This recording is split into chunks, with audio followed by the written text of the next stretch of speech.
नमो नारायण जी। मैं प्रणव झा आपका बारंबार स्वागत करता हूं हमारे YouTube चैनल भाग्यनेत्रम में। मेरा प्रणाम स्वीकार करें।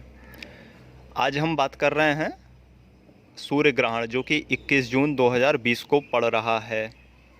उसके बारे में हम पिछले वीडियो में हमने बात की थी कि सूतक काल कब लगेगा एवं विश्व के परिप्रेक्ष्य में, प्रकृति के परिप्रेक्ष्य में इसका क्या प्रभाव रहेगा।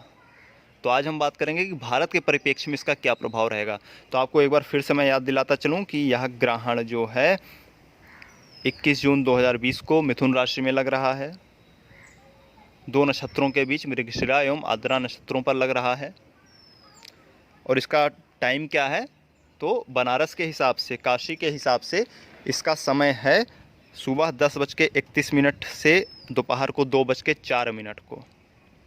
तो 21 जून सुबह 10:31 से दोपहर 2:04 पर यह ग्रहण इतने बजे तक रहेगा। और इसका सूतक काल जो है वह 20 तारीख की रात 10:31 से चालू हो जाएगा। तो उसमें आपको विशेष ध्यान देना है, गर्भवती स्त्रियों को विशेष ध्यान देना है। इसको हमने पिछले वीडियो में बताया है। आपको गेरू वाला उपाय है, नारियल वाला उपाय है, आप उसको कर सकते हैं।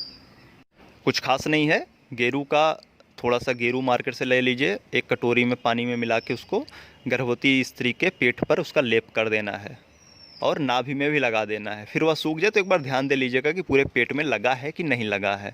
तो उसको फिर से अच्छे से लेपन कर दीजिएगा। यह पूरा सूतक काल से चालू होकर ग्रहण जब का मोक्ष जब तक नहीं हो जाता तब तक ये रहेगा। ठीक है। इसके अलावा नारियल भी अपने आसपास रख सकती हैं गर्भवती महिलाएं, जल भरा उसको भी प्रवाहित कर सकती हैं, तो वह भी फायदेमंद रहेगा। ठीक है।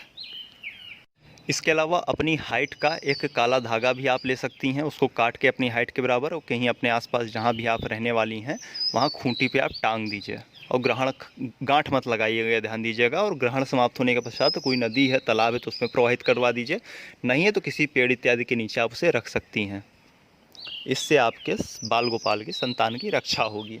और ग्रहण काल में महामृत्युंजय मंत्र का जप या कोई भी जो आपका कोई भी रक्षा कवच जिसका आप पाठ करती हैं उसको आप ग्रहण काल में पढ़िए। यह आपके लिए लाभदायक होगा। इसके अलावा अब हम बात करते हैं कि यह ग्रहण खास क्यों है। पहली बात तो सूर्य का ग्रहण है और रविवार को पड़ रहा है, यह इसे खास बनाता है। दूसरा, मंगल एवं राहु के नक्षत्रों मतलब 2 नक्षत्रों में यह पड़ रहा है। कोई भी ग्रहण जब 2 तिथियों पर या 2 नक्षत्रों पर पड़ता है तो वह विशेष फलदायी हो जाता है। उसकी मारक क्षमता जो होती है वह बढ़ जाती है और भयावह हो जाती है।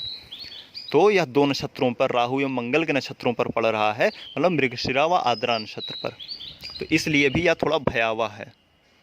तीसरा, यह जून मास में मतलब आषाढ़ मास में पड़ रहा है, जब सूर्यदेव अपने चरम पर हैं। मतलब गर्मी बहुत है, देखिए है ना, 5 मिनट धूप में रह जाइए तो हालत ख़राब हो जाती है। तो इस वक्त ऐसा ग्रहण पड़ रहा है तो यह और भयावह है। चौथा, यह 2 योगों पर पड़ रहा है, गंड योग और वृद्धि योग। वृद्धि योग हालांकि शुभ माना जाता है, सूर्य का योग है, परंतु फिर भी गंड योग जो है वह अग्नि का योग है। 9 जो अशुभ योग हैं उसमें इसकी चर्चा है। तो आप देख रहे हैं कि अग्नि तत्व कितना प्रभावी हो जा रहा है, हर जगह अग्नि तत्व को ही बढ़ावा मिल रहा है। इसके साथ ही साथ क्या है कि राहु के साथ सूर्य, चंद्र एवं बुध भी फंसे हुए हैं मिथुन राशि में। इसके अलावा क्या है, 6 ग्रह वक्री हैं। जी हाँ, बुध, गुरु, शुक्र, शनि, राहु, केतु, यह 6 ग्रह वक्री हैं। इसलिए भी यह और भी घातक है। हमारी आत्मा मतलब सूर्य, हमारा मन मतलब चंद्रमा और जीव मतलब गुरु, यह सभी पीड़ित हैं। इसलिए भी यह खास है। तो बताएं कि भारत में इसका क्या प्रभाव पड़ेगा, भारत के राजनीतिक, सामाजिक एवं आर्थिक परिप्रेक्ष्य में इसका क्या असर रहेगा। तो उसके लिए हम बताएं कि जो भारत की कुंडली है वह वृषभ लग्न एवं कर्क राशि की है। वृषभ लग्न की क्यों है कि 15 अगस्त 1947 रात 12 बजे जब इंडिया आज़ाद हुआ, भारत आज़ाद हुआ, तो उस वक्त की यह कुंडली है। ऐसा नहीं कि उसके पहले भारत नहीं था, भारतवर्ष उसके पहले से भी था, परंतु जब आज़ाद भारत की हम कल्पना करते हैं तो वह 15 अगस्त 1947 से ही था। तो वृषभ लग्न और कर्क राशि की कुंडली है। तो जैसा कि हमने पहले ही बताया कि यह जो ग्रहण है वह मिथुन राशि पर पड़ रहा है। तो अब वृषभ लग्न की कुंडली में यह द्वितीय भाव में आएगा। और कर्क लग्न से देखेंगे तो, कर्क राशि से देखेंगे तो यह द्वादश भाव में आएगा। तो हम लोग अभी लग्न से चर्चा करेंगे। तो द्वितीय और द्वादश भाव अगर हम किसी के पड़ोसी मुल्कों को देखना चाहते हैं, पड़ोसी देशों की स्थिति जानना चाहते हैं, उनके साथ संतुलन देखना चाहते हैं, तो हमें द्वितीय एवं द्वादश भाव देखना चाहिए। तो यहाँ पर अगर हम लग्न से देखें तो द्वितीय भाव में ग्रहण पड़ रहा है, राशि से देखें तो द्वादश भाव में पड़ रहा है। तो मतलब विदेश के पड़ोसी देशों से लेकर जो घटनाएं हैं वह बढ़ सकती हैं।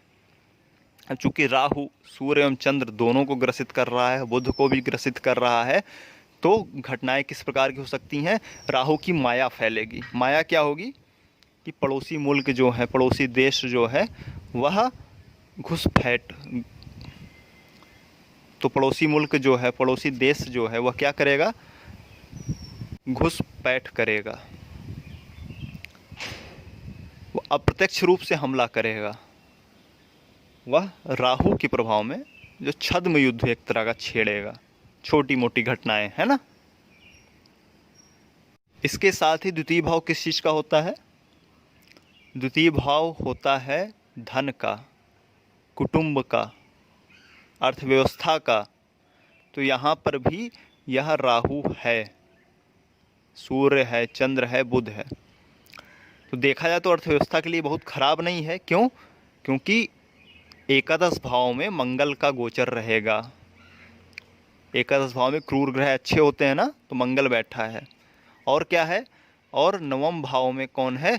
गुरु एवं शनि बैठे हुए हैं। तो यह बहुत खराब स्थिति नहीं है। तो भारत को आर्थिक समझौतों को लेकर, आर्थिक जो समझौते होते हैं देशों के साथ, उनको लेकर सावधान रहना चाहिए। फिर क्या करना चाहिए? किसी भी देश इत्यादि को लोन नहीं देना चाहिए इस वक्त। बैंकों को भी ध्यान रखना चाहिए कि किसी भी राष्ट्र इत्यादि को या किसी व्यक्ति विशेष को कोई बहुत बड़ा पैकेज ना दे लोन के तौर पर, क्योंकि उसके वापस आने की संभावना जो है बड़ी कम हो जाती है। लोग अपने आप को दिवालिया घोषित करेंगे इस काल में, रहें ना रहें, लेकिन राहु के प्रभाव में वह डिक्लेयर कर देंगे। तो जो एकादश भाव का राहु है वह कुछ अच्छे समझौते भी लेकर आएगा भारत के लिए, कुछ अच्छे आर्थिक पैकेज लेकर आएगा। जो शेयर मार्केट है इसमें आपको उतार चढ़ाव देखने को मिलेगा, परंतु आर्थिक रूप से अगर हम पूरी बात करें टोटल, तो यह इंडिया के लिए एक अच्छा समय होगा। भारत एक आर्थिक शक्ति के रूप में अभी जो पिछले हालात चल रहे हैं इनके अपेक्षा उभर कर सामने आएगा। अब चूंकि यह कुटुंब का भाव भी होता है जब ग्रहण लग रहा, तो आंतरिक कलह जो है भारत में वह थोड़ा हावी हो सकती है। धार्मिक उन्माद भी फैल सकता है। तो हमें इस पर विशेष ध्यान देना होगा कि हम किसी प्रकार की धार्मिक उन्माद से स्वयं को दूर रखें, क्योंकि वह ऐसा समय होगा कि मन स्थिति पर ग्रहण का प्रभाव रहेगा। तो इस वक्त व्यक्ति के जो सोच विचार होंगे वह उसी टाइप के नकारात्मक आएंगे। तो हमें इस पर, या हमारी आपकी जिम्मेदारी बनती है कि हम अपने राष्ट्र को सुरक्षित रखें, है ना। सब कुछ हम राजा के भरोसे छोड़ के नहीं बैठ सकते। क्या वो हमारे आपके घर तो आएगा नहीं कुछ ठीक करने? तो वो अपना काम करे ना करे, हमें अपना काम करते रहना है ईमानदारी के साथ। जो भारत के पश्चिमी देश हैं, पश्चिमी राष्ट्र हैं, उनके लिए यह समय बहुत अनुकूल नहीं रहेगा। चाइना है, इसके लिए भी यह समय बिल्कुल भी अनुकूल नहीं होगा। हम जब कह रहे हैं यह समय, तो यह समय का मतलब क्या है? चूंकि यह पूर्ण सूर्य ग्रहण है, तो जब ग्रहण 90% से अधिक हो जाता है तो उसकी मारक क्षमता बहुत बढ़ जाती है। 1 महीने से लेकर 3 महीने का समय, 1 महीने में भी वो अपना फल दे देता है, परंतु यह 3 महीने का पीरियड होता है कम से कम, यह घातक होता है। तो ये जो भी हम भविष्यवाणियाँ कर रहे हैं, अभी पिछले वीडियो में हमने प्रकृति को लेकर की, इसमें इसको भारत को लेकर कर रहे हैं, तो यह 3 महीने का ग्रहण काल से लेकर रहेगा। और चूँकि सब ग्रह वक्री हैं, लगभग 6 ग्रह, और साथ ही सूर्य, चंद्र इत्यादि भी राहु के झांसे में रहेंगे, तो इसको हम ग्रहण से हफ्ते 10 दिन पहले से ही हमको इसका प्रभाव देखने को मिल सकता है। तो यह थी भारत को लेकर इस ग्रहण काल में एक भविष्यवाणी का प्रयास कहिए या आकलन का प्रयास कहिए, तो अपने निजी मत अनुसार मैंने यह बतलाया है।